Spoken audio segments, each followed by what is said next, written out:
like beer? Do you love sports and beer? Then you're exactly where you need to be. This is the Hughes, Views, and Brews Show on 1252 Sports Chicago. Cheers.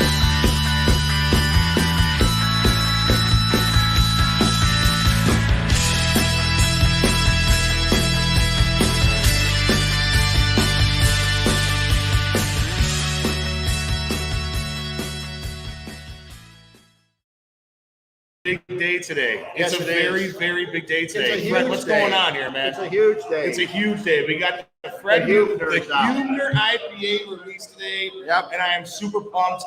I'm pumped up for it, man. I'm drinking it right now. It's a very good beer, Fred. Congratulations. It's a great beer. It's a really good beer. Congratulations. It's very good. It rivals the Fat Mike Lager. It rivals it. Yeah, I'm not putting it ahead. It rivals the Fat Mike Lager, which you can get here at Nick and Ivy. And it's a perfect day out. It is awesome to be drinking any kind of beer, but you got to get it from Nick and Ivy because I'm looking here at the beers. My lovely girlfriend Linda's drinking the 1853 because she's already had the Huebner once, and she said, "I said you don't have to feel like you have to drink." She goes, "Oh, I didn't." She goes, "There's enough good beers here." So come on by if you get a chance. We're out. Lockport will be here all afternoon. And into the evening, I'm pretty sure. It's a good chance. Yeah, it's going to be good, man. I really like this beer. It's good. It's good. And you can only find it down here at Nick and Ivy in beautiful downtown Lockport, 1026 South State Street. And these guys are a sponsor of ours. They created the Fat Mike Lager. They created the Huebner. Yep. Hopefully more beers to come. I know Paul, the owner here, he loves having us here doing all this stuff, right? Yeah. It's a lot of fun. Well, you know what? It's a great place, too, because for football on Sundays, you come on in, you watch games. And it's so many. We've had fun watching games. We had fun watching the draft here. You guys had your fantasy football draft here. I mean, there's so many great things to do here in Lockport, and then there's a lot of places to eat up and down the street here too. And as soon to be, whenever they dig the freaking hole, soon to be residents of this beautiful community of Lockport, I'm happy to come on out here and be with all of the local establishments. Yeah, there's a lot of, like you said, there's a lot of great places to eat down here. It's a lot of fun. But we're here, and we got a lot of stuff to get into today. We're going to talk beer because that's what we always do. But we're also going to talk a lot of Bears football because we're really pissed off about the first game. I'm not happy about it. I know. I was watching you on your show Wednesday nights here on 1252. But yeah, and that wasn't easy either. I talked about it on. I had the job of doing the post-game show after that debacle the other day on ESPN 1000, and it was not a good game. The Bears were bad. They didn't challenge. I don't like when you say, "Listen, you're so good, we're not going to challenge you." That's what they did to Jalen Ramsey in the Rams secondary. That sucks. You can't go into a game saying, "You know what, we can't beat this guy, so we got to try and play around him." And they do that all the time. It's amazing. So I got a question for you, Fred, really quick. We all sat there, we watched that Bears game. We got time. Go real quick. Yeah, we got time.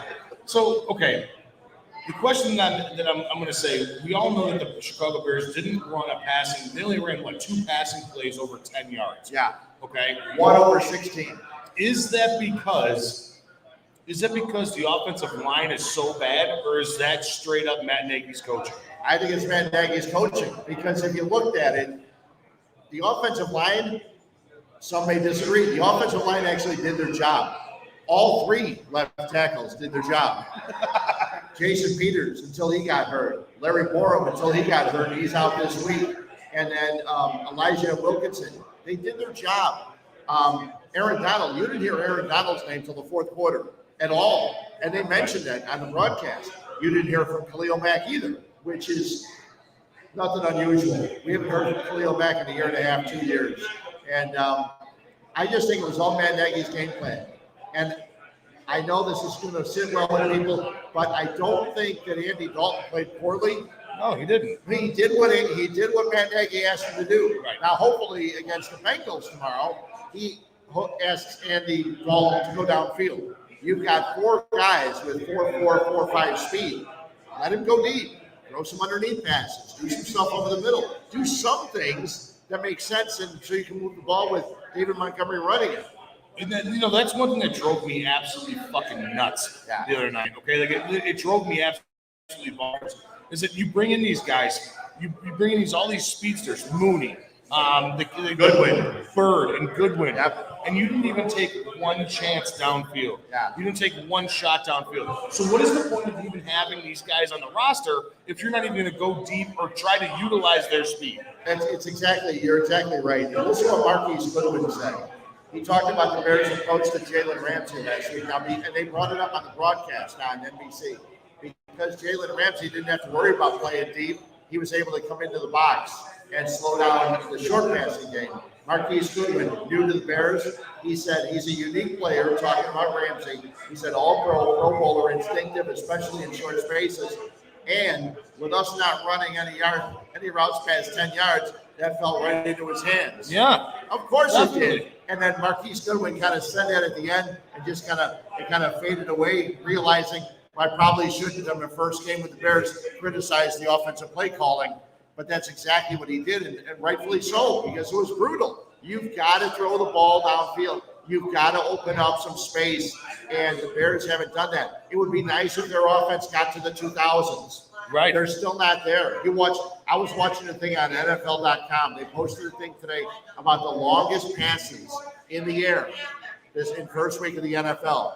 They started with 53 yards in the air, 54 yards through the air, Jameis Winston, 55 yards through the air, Daniel Jones, 56 yards through the air, Russell Wilson, 59 yards through the air, and I'm going, the hell, that's like 5 passes. That's 2 yards through the air. Exactly. That's like 6 passes for Andy Dalton, the Bears offense. Throw the damn ball downfield. How nice would that be to him? You went out and got fast receivers who can catch the ball. Demir Bird showed he can catch the ball. Marquise Goodwin can catch the ball. We know that Darnell Mooney can catch the ball. Throw the ball to these guys. And I'm hoping, beyond hope, I'm hoping that tomorrow against the Bengals, they open it up a little bit, throw the ball. But I also want them to give the ball to Montgomery. Yes. Have a balanced offense. I'm glad you brought that up, because another thing that drove me nuts during this game, Fred, was the fact that in that first drive, they use David Montgomery to march down the field. Straight up march down the field. He was pumping it. He was moving his legs. Completely blowing over guys, finding the right hole. Okay, and then after that first drive, the next 20 plays the Chicago Bears ran, he touched the ball 3 times. What the fuck are you doing, Matt Nagy? Like, what are you doing? This is me. You've been in the game a long time. Yeah. All right. You Did the gray hair that tells you that or what? You've been covering this a long time. I do this more of like a fan perspective. Yeah. You know what I mean? Yeah. I just come on here and bitch and moan about everything. But as a fan, I'm sitting there on my couch. I was ready to throw the fucking remote to the television. It drove me nuts. I know. Like, what are you doing? I'm going to say this. Like, it's sad to know that there is tens of thousands of people playing Madden across the world. Yeah. All right. Hundreds of thousands of people playing Madden across the world. And then after that, there's tens of thousands of people here in Chicago that know what the Bears need to do. And yet Matt Nagy refuses to do it. He won't do it. Refuses to execute it. And it drives me absolutely insane. Now, that's me being an armchair GM, armchair coach. But what are they doing? Why? Well, you know what the thing is, too, about Chicago Bears fans? You can't trick Chicago Bears fans. Chicago Bears fans are guys that play football, high school, college. They're football coaches. They're youth football coaches. They're guys that know the game, okay? And when we watch football and we know that David Montgomery's running the ball, running it well, you've got to be able to continue and do that. Mix your play calling up. Go to your tight end a little bit. The only thing that Cole Kmet did wrong in the game the other day, the false start where you get inside the 10 or the inside the 5. You can't get a false start. I don't care what you do. You can't move early. They just got inside because of the 9-yard pass from Justin Fields to Goodwin. You get inside the red zone, you're deep inside the territory, you can't get a penalty there. And then the next play, well, there's a delay for the next play because we got to call a timeout because we can't get the play in. What the hell? Talk about typical Bears. And then typical Bears, the pass is tipped, intercepted. You march all the way downfield, you get no points. Right. And that's so Bear football. And then Van Jefferson catches a pass, falls down, nobody touches him. I mean, you could have stopped the game right there, and Bears fans would have said, "We're good." Right. That just ended 7-0 because we're not going to win. Tweets immediately. Facebook posted a tweet. I said, "Well, it's been we're 30. It's now 14:30 on the clock in the first quarter, and Sean Desai sucks." I saw it. And Eddie Jackson can't fucking tackle. I saw it. And what was that? Let's break down that play here for a second, because that was absolutely miserable. It's not college anymore where you hit the ground and you're down. No. All right. Eddie Jackson, who was the other guy? I don't even know. Tayshaun Gibson. Tayshaun Gibson. Okay. Who this week talked to the media and said that it will never happen again as long as I play in the fucking NFL. better not. He said they teach you this in Little League football. You cannot let this happen. The guy's down, you got to touch him. Eddie Jackson didn't talk. He's too worried about polishing his number 4 or other things. I mean, polishing his pole is what he's thinking about doing. But let me tell you this. The thing that pissed me off the most about the entire thing was nobody went up to him and grabbed him by the face and was like, "What the fuck are you doing? I know." And then, what are you doing? And then when Alec Ogletree got Eddie Jackson's chirping in his fucking ear. Eddie Jackson chirping. I got so mad when I saw that. And I go, "Who are you? Who are you?" The guy that won't touch a guy down. Right. Chirping Alec Ogletree. Exactly. Come on. Dude, that drove me absolutely insane when that happened. It pissed me off to unbelievable. Like I said, again, I was ready to throw my fucking remote to the television, Fred. Yeah. Especially after that Eddie Jackson play, Tayshaun Gibson play. I'm like, well, it's 14 minutes and 30 minutes left in the first quarter, and I already know that Sean Desai blows his job. Yeah. Now, do you blame it on coaching? No. Or do you blame it on Eddie Jackson, Tayshaun Gibson? Eddie Jackson. You know, coaches can only do so much. A lot of times coaches get blamed for stuff. You know what, sometimes coaches will come and say, "We didn't have the guys ready to play." That's bullshit. They always have the guys ready to play. If the guy doesn't do the job, it's on him. It's on the players. I hate when the coaches get blamed and the players don't get blamed. You heard, who is it? Mike Vrabel was ripping some of his players earlier this week. That's what every coach should do. Yes. Forget about treating these guys with kid gloves. They're making millions of dollars. Do your freaking job. Right. Or let somebody else do it. That's the problem. I was mentioning on the air today on ESPN 1000 that you can't blame the coaches. You got to blame Eddie Jackson. Brian Hanley was with me. He said, "Well, the coaches have to do something about it." The problem is you don't have the talent to put in the field to replace Eddie Jackson. He's the best you have. So when he screws up, he knows he's not going to be taken out. And that sucks. It's like that in all sports. It's like that in baseball. It's like that in basketball. Hockey, I don't know. They're on every couple of minutes. I don't know. They're in and out and all this stuff. Yeah, line change. Get off here. We're going to skip you this time. That's fine. But in football, they can't take you off because then they'll say, as soon as they take you off, the offense isn't stupid. They know, okay, the safety's not in. They got to substitute it. Jackson sucks, but this guy's got to be worse. He's his backup. Let's attack him. And that's what these offenses do in the NFL. See, I kind of fall the other way. I think this is more. Really? Granted, okay, I know that Eddie Jackson couldn't fucking hit water if he fell out of a boat on a tackle. Okay, I know this. All right, but Sean Desai coming in here as a new coordinator, all right, a guy who's been here for a couple of years. Yes, he has. He has to teach these guys, like, hey, don't forget the easy shit, like tagging up in baseball. They never talk about those. Like tagging up in baseball. Hey, make sure you know where the ball's at. Like I look at it as baseball fundamental. Yeah. You know what I mean? Like, okay, know where the force out's at. Know what you got to do. And Eddie Jackson on that play and Tayshaun Gibson on that play, that is a complete fucking brain fart that should be known immediately. Sean said, like, just pound that in. Yeah. Like, make sure you touch a guy. If you don't fucking tackle him, touch him. Touch him. Ball, player. It needs to be done. Well, he's going to do that this week. Tom Hopkins actually responded on this thing, and he said exactly what Matt Nagy said. It's a teaching moment. It's a teaching moment. Get the fuck out of here. Tom Hopkins, the owner of this bar, tells you to suck it. All right? So there you go, Tommy. It's a teaching moment. I mean, and that's exactly what Matt Nagy said, and I couldn't believe when he said that because I was doing the postgame show. When I heard that, I just said, what the hell? How am I going to come back with that? Teaching moment. Come on. Well, the best part about now, this is another thing. They bring in Justin Fields here for a couple of plays. And I was talking five plays. Yeah. So now I was talking to my good buddy here.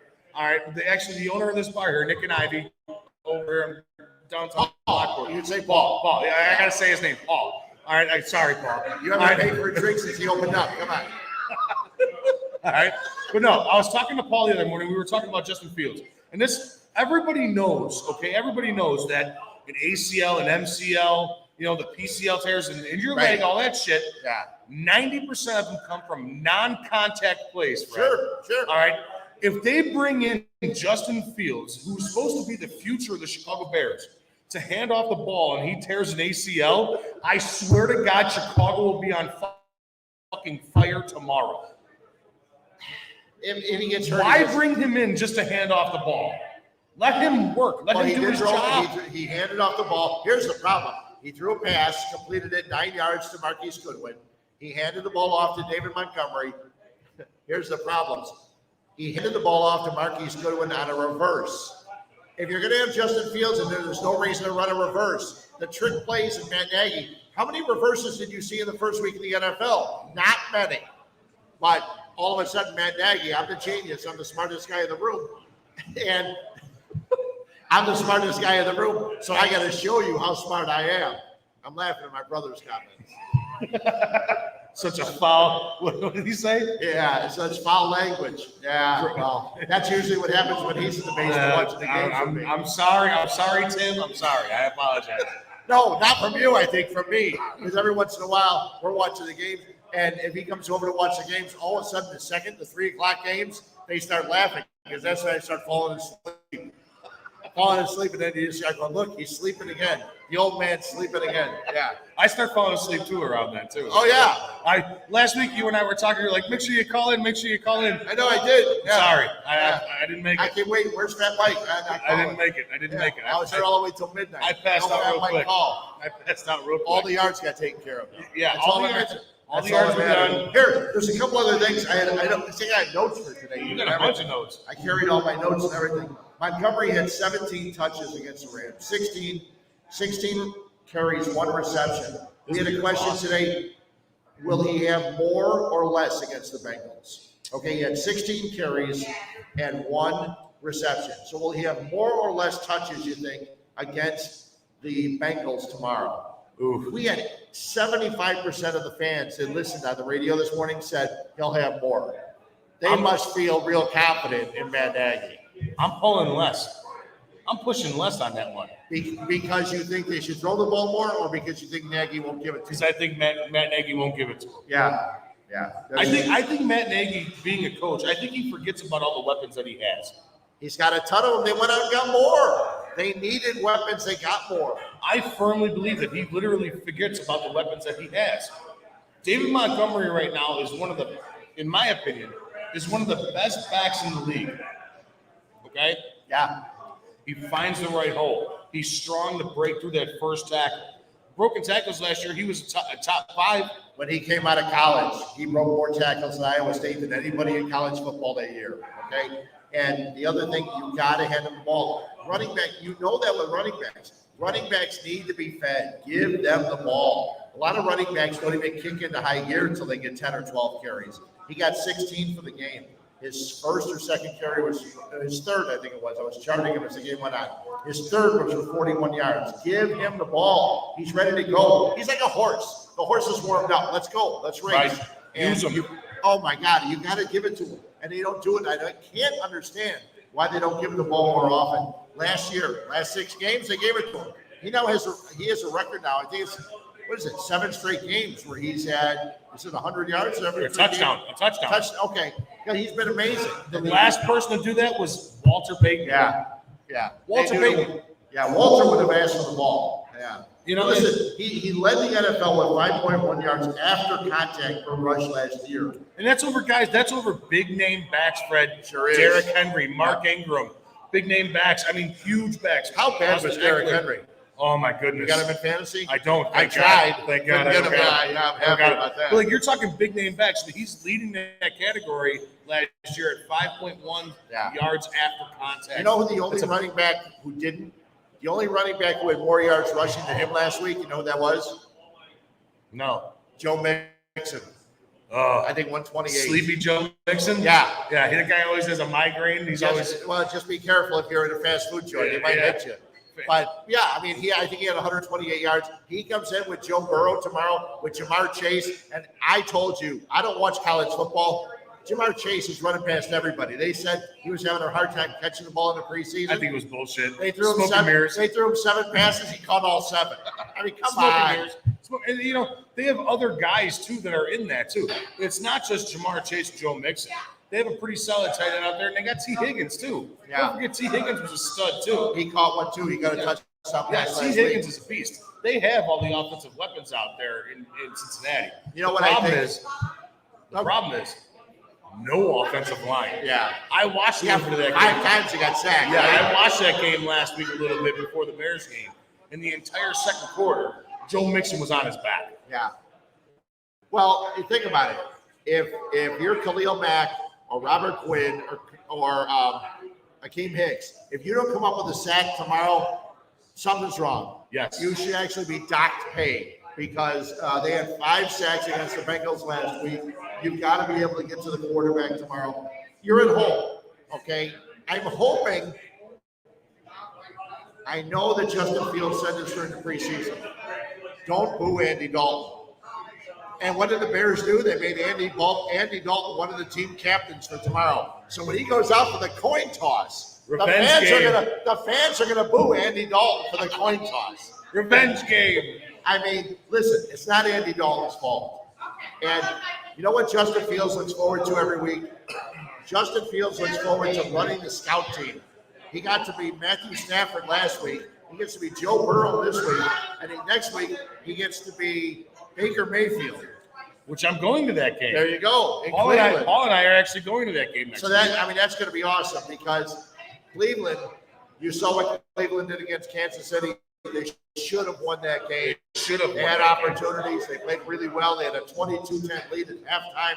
Their defense is pretty good. You got Myles Garrett flying off the corner. And I'm looking forward to the game tomorrow because it's a game the Bears could win, but they're going to have to play their butts off in order to win this game tomorrow. It's going to be a very tough game. It's not an easy one. When you see Bengals on your schedule, usually you say that's a win. Right. This Bengals team is slowly but surely getting better. Right, and like we were just talking about, their offense is very, very good. They got a lot of threats to throw the ball to. Joe Mixon out of the backfield gets a lot of receptions. Yeah. We get T. Higgins, Jamar Chase. I'm blanking on. It's not Tyler Eifert no more. No, it's not. And I forget who it is. I forget who the tight end is out there anymore. Yeah, I printed up their depth chart. But they do. And it's one thing that Joe Burrow, he's fun to watch because he slings it all around evenly. Yeah. He's not that guy that zones in on one wide receiver. Yeah. With a shit offensive line. Right. With a garbage offensive line, he still has time to scan the field and find his wide open receiver. Now, our guy Tom Hopkins over here, don't sleep on the Bengals. I'm right there with him. Yeah, you can't. I'm right there with him. Even though the Bengals defense is absolute trash, the Bengals defense is terrible. We have Drake Kirkpatrick straight up saying last year and this year, how do you feel about your secondary? Our secondary is trash. Yeah. Like, we sucked. Like, we suck. That, word for word, in quotes, we suck, is what he says. Like, that, like, oh boy, that's not good. No, it's not. That's not good. So tomorrow, it's a big game. It's a huge game. It's a huge game. Yeah. The Bears start off 0-2, and I'm not taking this team to go to the playoffs. Heck no. I mean, 8-9, 9-8. Fine. I'm thinking, 5-12, 6-11. I'm not. It's hard to go with 17 games. You keep wanting to say the 16 games. Right. Because of the first year was 17. I know, it's tough, right? Yeah, which is actually silly. But I'm not a mathematicien, so I keep on fucking that up regardless. No, I'm like, 9 and 14. Wait, what? That's way too many games. It's 23 games. What's going on around here? No, that's crazy. So, like, where do you think the Bears lie tomorrow? What is your pick for tomorrow's game? I think the Bears are going to be able to do the things that they need to do to win the game. They're going to get to the quarterback. They're going to get Joe Burrow. They're going to move the ball on the ground. They're actually going to throw the ball and find their receivers. And I want to see some I might be the only person in Chicago that wants to see Jesse James out there. Yes. I love Jesse James. Yes. He was a guy, if you're a fantasy guy, he's a guy you would always pick up late in the season because your guys were hurt. Jesse James was a guy, and he showed the preseason. He can catch the ball. He can run their offense, and they picked him up. So you got Graham, and you got Cole Kmet, Jesse James. You got a bunch of receivers. I want to see Allen Robinson every game. Go to this guy for more than 6-yard passes and 7-yard passes. You got a guy that wants a lot of money, and you're giving him 6-yard routes. Right. I mean, come on. And I would think that against the Bengals, they're going to open up the offense. I want to see first series of downs for the Bears. I want to see them go deep. I don't care if you complete it or not. Go deep. Go over the middle. Do something to show that you're actually trying to force the ball downfield and run David Montgomery. I think the Bears will win the game. What's the spread of the game? I had it there somewhere. I don't know what the spread of the game is. I think it was 2.5, 3. Let's see here. It was 1 point. The Bears at 1. I would have to take the Bears because I think they'll win the game. -1. See, I'm on the other end here, man. Are you really? I really am. I'm on the other end of this here. I'm going to take the Bengals to win this game. As much as it hurts me, watching that team last week, I was completely unimpressed. Hey, Paul, we need a beer here. We need a beer here, Paul. We need a beer I here. need a beer. The Huebner. In case I'm you serious. don't know, we're doing this because there's a new beer release. We do have a new beer release, the Huebner, right here. The Huebner. Delicious American beer IPA. down here at 1026 Oh, my South God. State Street, so beautiful good. downtown Lockport, Illinois. Nick and Ivy Brewing Company. Make sure you guys get your asses down here. We're having a lot of fun here. Hey guys, really quick out there. Make sure we just make it sound like we got a lot of people here. Yeah! Woo! All right, yeah. All right, there we go. You know what? I've got 2 brothers. My one brother, Tim, watches the podcast all the time. My other brother, Barry, not so much. You know, I'm just telling you, Timmy, that's a good thing. You're a smart man. Hey, You smart watch the man. podcast, yeah. There you go. I get older, you never know. Yeah. You never know what happens. That extra money may go your way, Timmy. Yeah, Hang there you in go. there.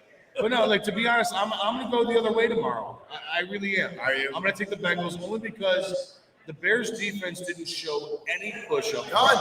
None up front. And the one thing that I noticed last week too, and I was telling Paul this as well. All right, we talk like we're family, you know, Yeah. Paul and I. Like the one thing I noticed last week is how do I explain this? Since the secondary is so bad, Yeah. okay, I lost count on how many plays that Khalil Mack Oh, my and God. the other outside linebacker weren't doing the job they brought him in here to do. I know. All right, they were going out in coverage that I noticed watching that game last week. Khalil Mack is not Lance Briggs. I'm sorry to tell you, he's not. No, he's not. All right, Khalil Mack has one speed, and that speed is to get the quarterback. That's it. Do not send him out to try and cover a tight end. No. Don't do it. Here's He's my not problem. that guy. Here's my problem with Khalil Mack. If I hear one more guy say that, you know what, he's double and triple team, don't you think Watt is double and triple team? Don't you think all these guys are double and triple Aaron team? Donald, TJ All of Watt, them. AJ Watt, yes. And you know what they do? They beat double and triple teams. Don't give me that crap that he's double and triple teamed. He can't get to the quarterback. He's got to get there. And it's unbelievable. My brother's having fun today. The Bears, 27, Cleveland -3. But Cleveland's next week, not Yeah. this week, Tim. Or Cincinnati, too. Yeah, Cleveland, it's okay. Maybe Tim's had a few. Maybe few Tim's more like, he's more your style. Oh, there you go. Yeah. All right, so he's smoking some ganja. Good job, Timmy. That could be. All right, smoking that wacky tobacco. Good, go for it, buddy.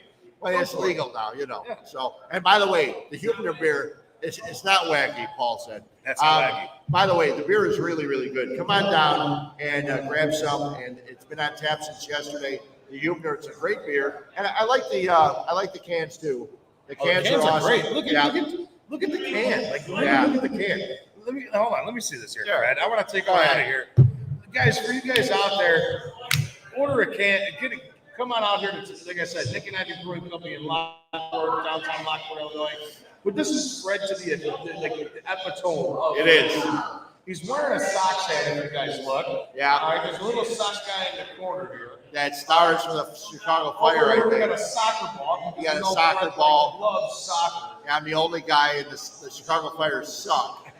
Can't believe I got season A tickets. big old glass of beer on that end.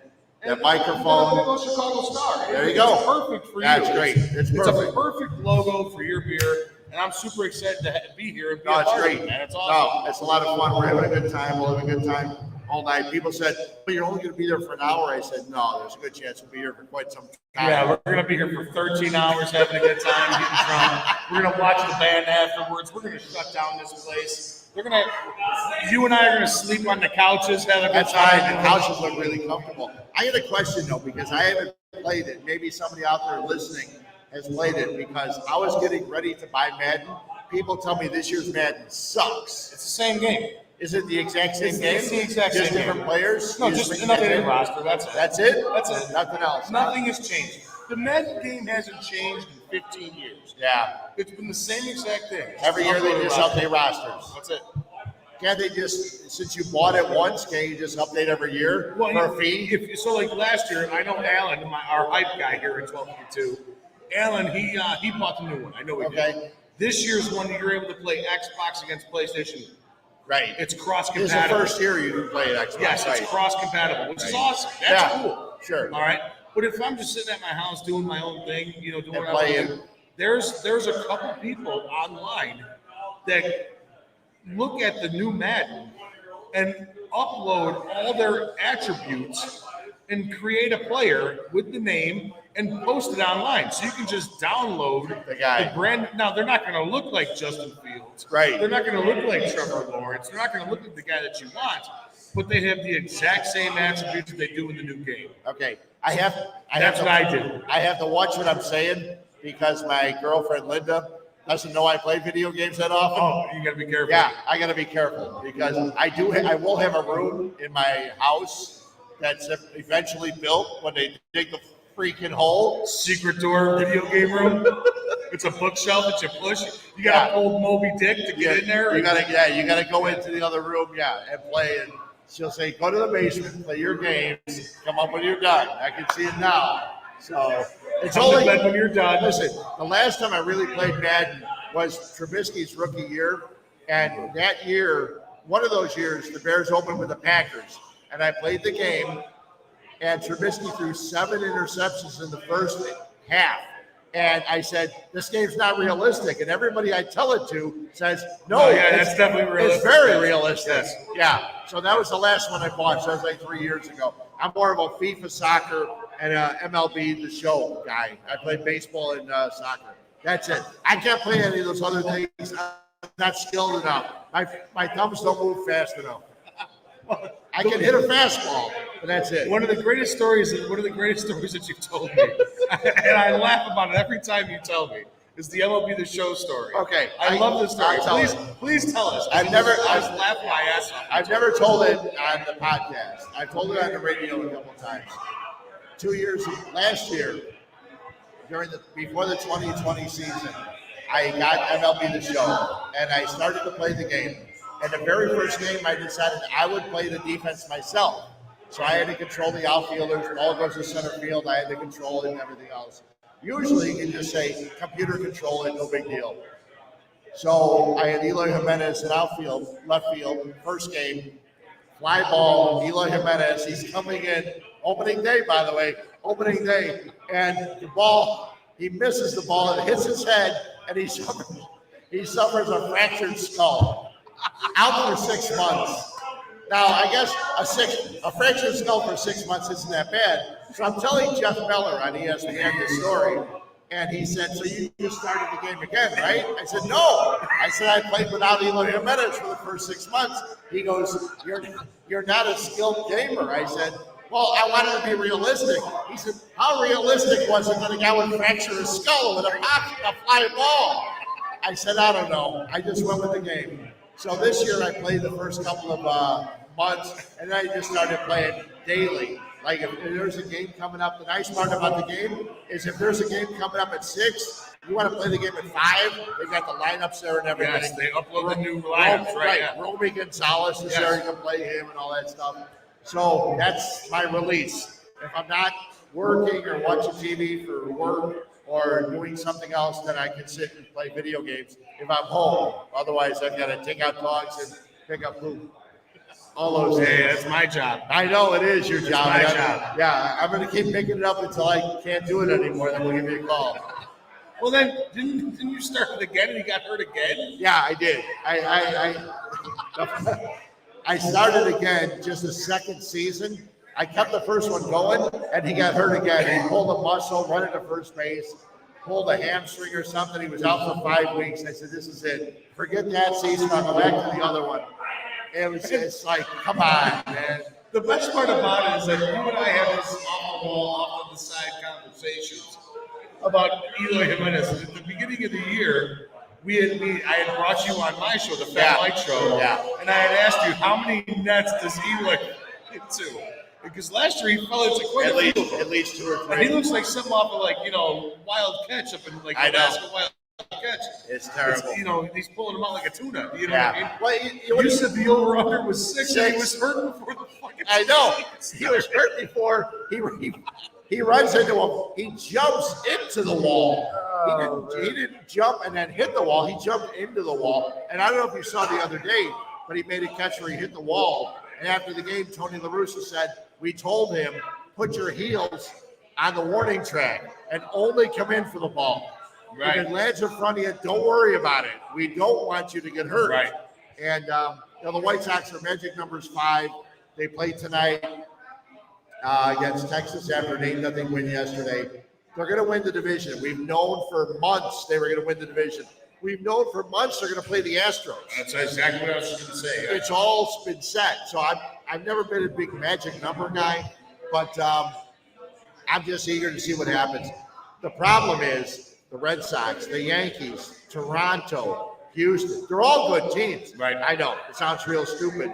You think the beer's getting to me, right? It's. I know they're playoff teams. They're all good teams, but it's really, really going to be important if they can get home field advantage. Right now, they're 3 games behind Houston for the home field for that opening round. Tony La Russa said, "Well, not a big deal." Well, if you had it, it would be a big deal, but you don't have it, so it's not a big deal. So we'll see how things go. I'm looking forward to it. I can't wait for the postseason, and we're looking forward to the baseball playoffs. I always do, even when the White Sox aren't in it. Right. Baseball preseason is great. I'm a huge baseball playoff guy too, Ray.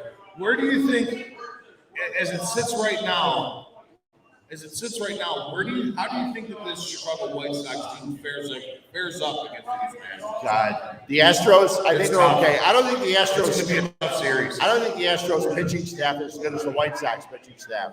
But the Astros lineup, up and down the lineup, everybody they've got. And if they're on, hitting on all cylinders, you got Carlos Correa, you have all these guys. Forget about the banging on trash cans. These are good players. These guys are all good. Michael Brantley's on the IL for a little while, but he'll be ready when the playoffs get underway. Huh? Altuve. Yeah, all of them. Bregman. All of them.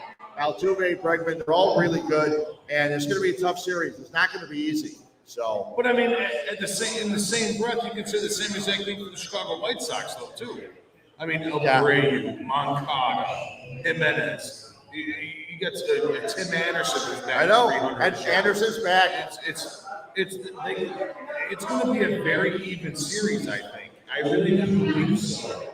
When it boils down to it, I really think that the White Sox may get past the first round. And that's something 2 months ago I didn't think was going to happen because Greinke was on a roll. Zach Greinke was on a roll. Yeah, he was. And then out of nowhere, he's been a hot pile of dog shit real quick.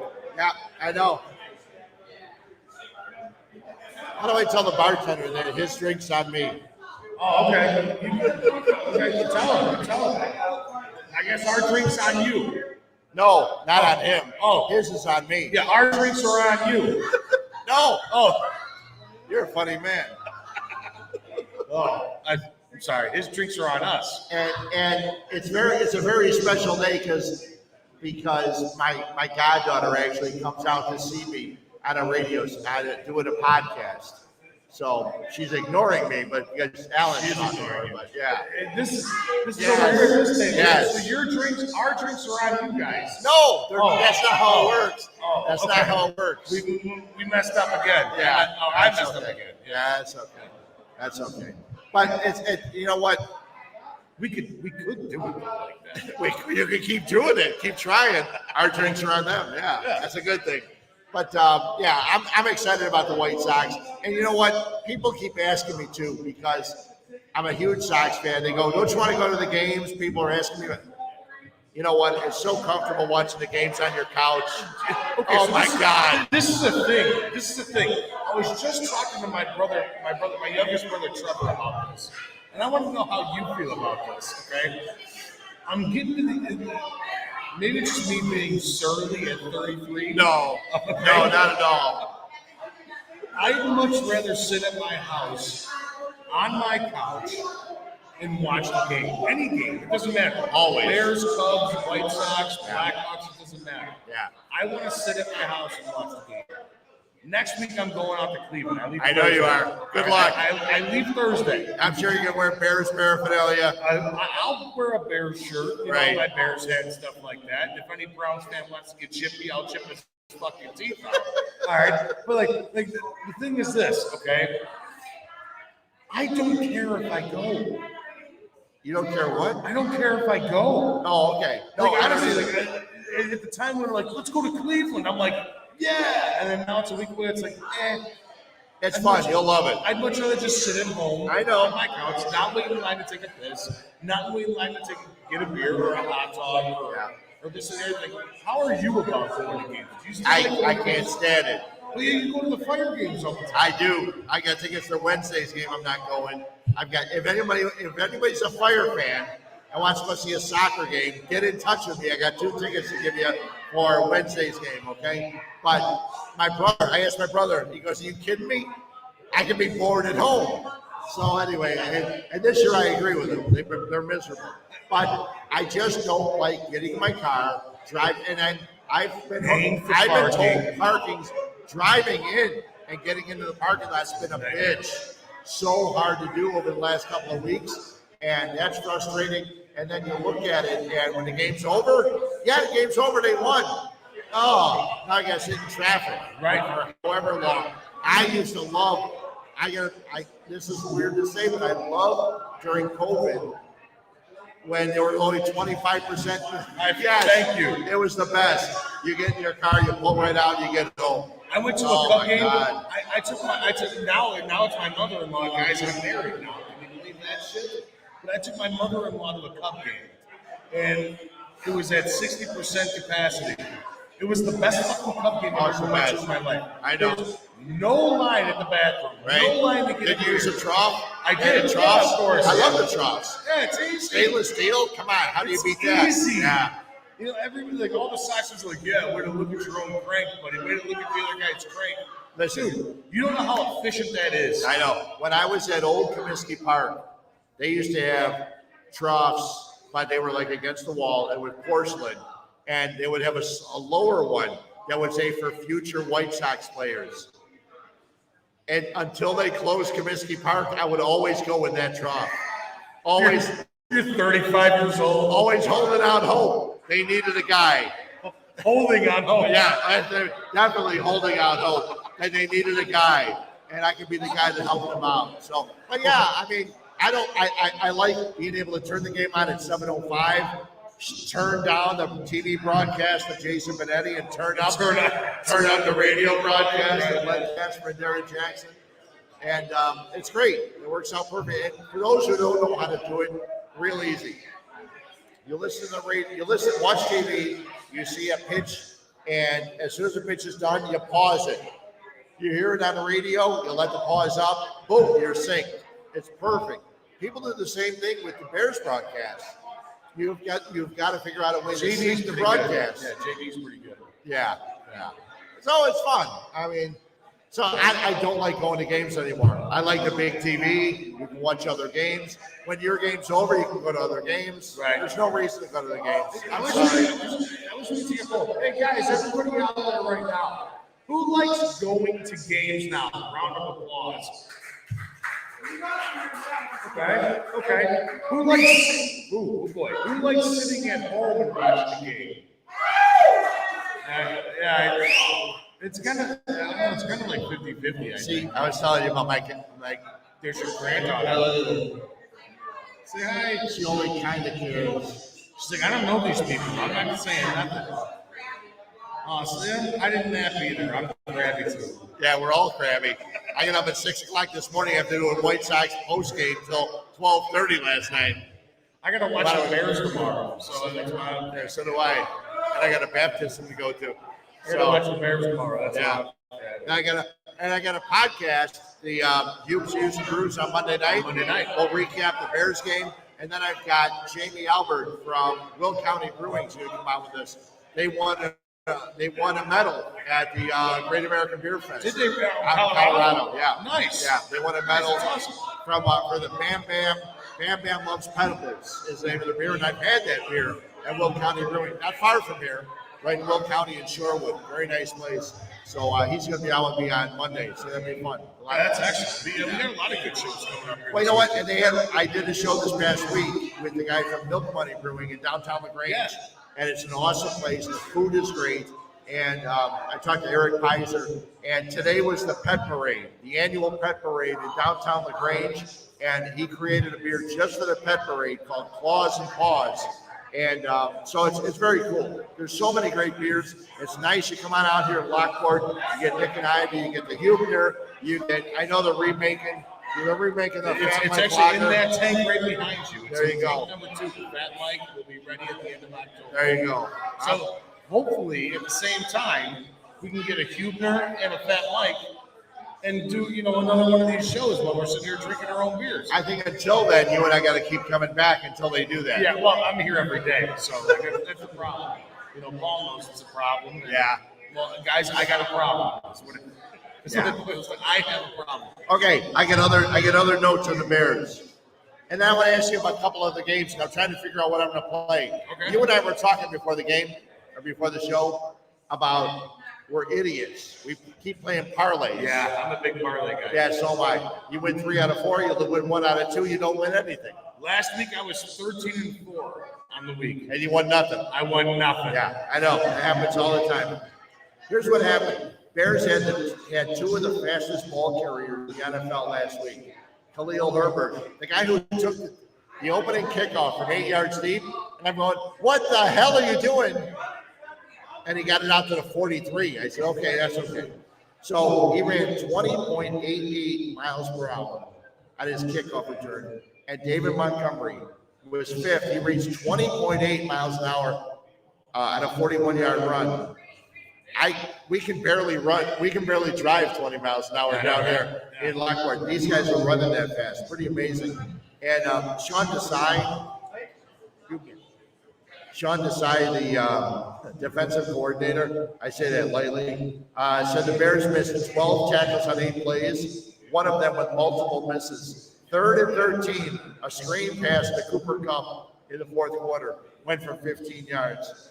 He's a white receiver. How many white receivers really make it in the NFL? Not many. Cooper Kupp, Wes Ricky Welker, Roll, Adam Adam Thielen. And Current? it's like 5. How many current white receivers? It was like 5. The Bears can't stop Cooper Kupp. Cole Beasley, Cooper Kupp. Yeah. Cole Beasley, Cooper Kupp. Just receivers. Yeah. The Bears can't stop Cooper Kupp. He's awesome. You got Woods. You got all these other guys. They can't stop Cooper Kupp. Well, Cooper Kupp is sneaky, though, Fred. Cooper Kupp is a very sneaky wide receiver. I know he's good. He's very, very good. But you got to tackle the guy. It's not like speed personified, right? Okay, there's a couple of games I actually like for this week. And I was listening earlier this week to some of the guys on the radio talking. Which one's on? Chiefs at the Ravens. The Chiefs are favored by 3.5 points. It's at Baltimore. I don't think the Ravens can win, but they might be able to keep it within a field goal. I think that the Chiefs have owned them. Even Lamar Jackson has said so. Lamar Jackson has come out and said, like, listen, they kick our ass every time they come on out here. I don't even think it's close. I think KC wins at least by a touchdown. The Chiefs are 2-10 against the spread in the last 12 games. I'm just throwing that out at you. Cowboys Chargers. I watched the game. Justin Herbert, I didn't think played that well. He threw for 300. I didn't think he played that well. They're hosting the Cowboys this week, and Dak Prescott threw for 400 yards against Tampa. This is the game I'm staying away from. Okay. The San Diego Chargers, I'm sorry, Los Angeles Chargers, right? Yes. The Los Angeles Chargers and Dallas. Dallas defense is terrible. I mean, absolutely terrible, especially losing to Marcus Lawrence over this past week. That's a bad loss for them. And Justin Herbert is just now finding himself a little bit more in that offense. And for a full year, what's the spread on that? What'd you say? The spread is, I didn't even tell you, 2.5. Chargers by 2.5. Chargers plus 2.5? This is from Friday, so I may be a day off. Okay, so if it's still Chargers plus 2.5, man, that's a tough one. That's a real. I think Dallas, man, that's a tough game. You want to see a tougher one? Vikings at the Cardinals. Cardinals are fun to watch. I was watching you on Wednesday on the Fat Mike Sports Show, and Chandler Jones had 5 sacks, but Kyler Murray's fun to watch. Cardinals are a 4.5-point favorite at home against the Vikings, who were not good early. Then they came back and played pretty well. I'm taking the Cardinals in that game. So Minnesota's defense looks terrible. Yep.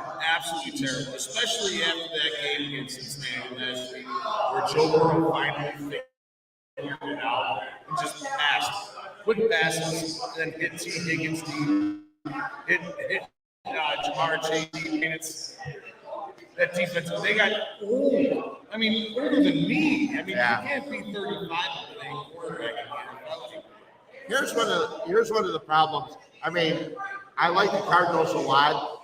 The NFC West is going to be so much fun to watch this year.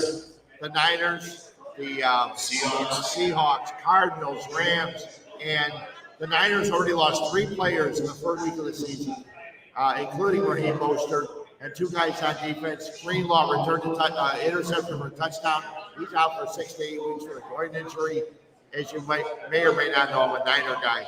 And so that was difficult. And now the Niners this week, they play Philadelphia. And Philadelphia's not going to be easy either.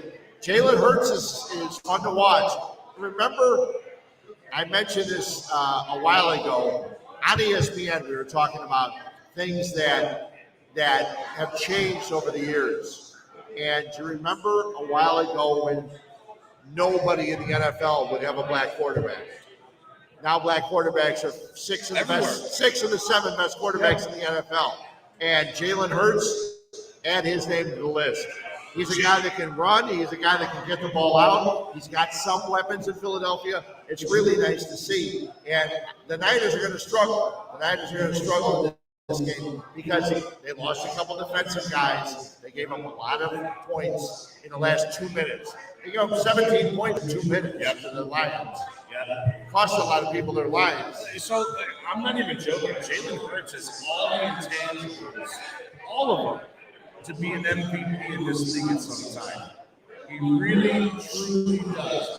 This kid, he can play. Yeah. All right, like Patrick Mahomes, Lamar Jackson, Russell Wilson, Justin Fields. All these guys have so many, and it's because they're different.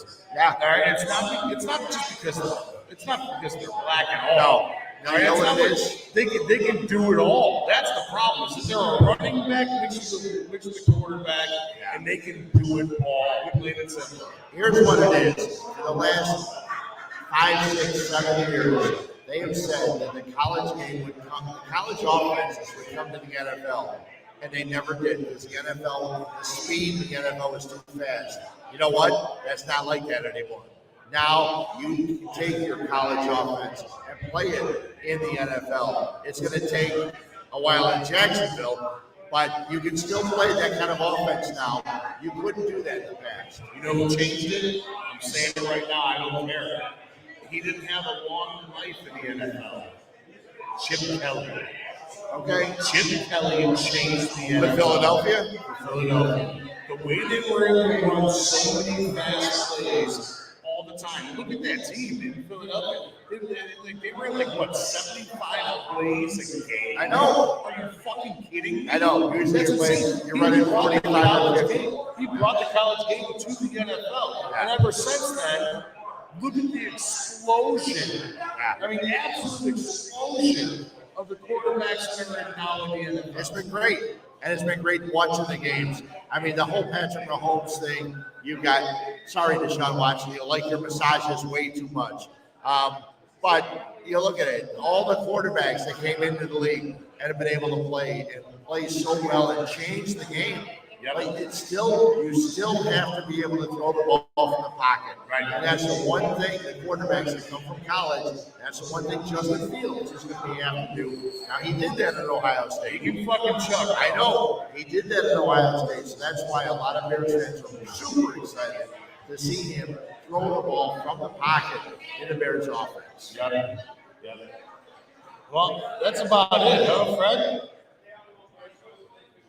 Yeah, that's about it. I think so. We broke down. We don't need to break down the Patriots and the Jets and the Texans and the Browns. We'll watch the Texans and Browns because the Bears play the Browns next week. Right. You got to be excited going to the Brown Stadium. I was at the Rock and Roll Hall of Fame in June last year, and not this past year. The year before. And it was awesome. And right there, you could see Cleveland Stadium right there. Perfect place right there on Lake Erie. But come on out. We're here for the Huebner beer coming out. I've got the first 4-pack here. It's still nice and warm. And we have it here on tap. First 4-pack ever can. That's right. First 4-pack ever can. We've got some others here. And we're going to have a lot of fun. You want to come by, we'll be here, I think, all night. Yeah, we'll be here for a while. Okay. I've been told I won't have to drive for a day or so. That's a good thing, yeah. There you go. Again, we're down here at 1026 South State Street in beautiful downtown Lockport, Illinois. Nick and I. Paul said he's off the clock at 4, so he's got like 2 minutes, and he said he was off the clock, so he can drink with us. All right, so we're going to But thank you guys so much. Can we get a round of applause for you guys? Hey, everybody, give me some claps. All right, thank you so much for everybody coming out here today and this afternoon hanging out with us, drinking the Fred Huebner beer, the Huebner. That's IPA, right. American IPA. We really do appreciate you guys coming out. And yeah. Hey, I'll see you on Monday night. Hubes, Hughes, and Brews. Yep. We got a chance to talk with Jamie Albert from Will County Brewing. Talk a lot about his Bam Bam Meets Pebbles or whatever it was called, but he won awards at the Great American Beer Fest. And that's a bucket list thing for me. When you go to a place that has like 600 beers. What if the Huebner wins an award? Well, we can only hope, right? Look at Paul. I think Paul needs to enter the Fat Mike and the Huebner. I think he should win both of them. I don't know what the fuck he's waiting for, but he's better get on the ball. All right, this is horse shit. All right, I'm telling you. Dragging his ass. I'm telling you. This is bullshit. Well, hopefully he's going to put them both in. Listen, if it takes a little money, we can kick in a little cash. Cement beers next year. Get in there. There you go. Oh, nice save. He's already taken one fall today. Yeah, I took a bad spoon. I saw. Yeah, that's why it's so wet over here. It's because Paul is faulty. This is great. It was great to come out here. It's great to have a beer day afternoon. The beer's wonderful. I've been drinking it all day. I know a couple other people are coming out here tonight and having a great time. Grab the Huebner beer here at Nick and Ivy. We're having fun out here in Lockport, and it's great to have Nick and Ivy as a sponsor for the 1252 shows, them along with all the other sponsors, and we have a lot of fun. That's all we do on the podcast. It's all great time. It's awesome. I love these guys, and I love all of them. Oh, it's awesome. Great time. Again, thank you guys so much for everything. You guys have a good night. One more loud chance. Come on. Woo! All right. All right, there we go. There we go. Let's kick this puppy off, man. Yeah. We're out of here. You guys take care. Have a good rest of the night. Hang out with us and drink some more Hubes Brew and Huebner. Here we go. Take care.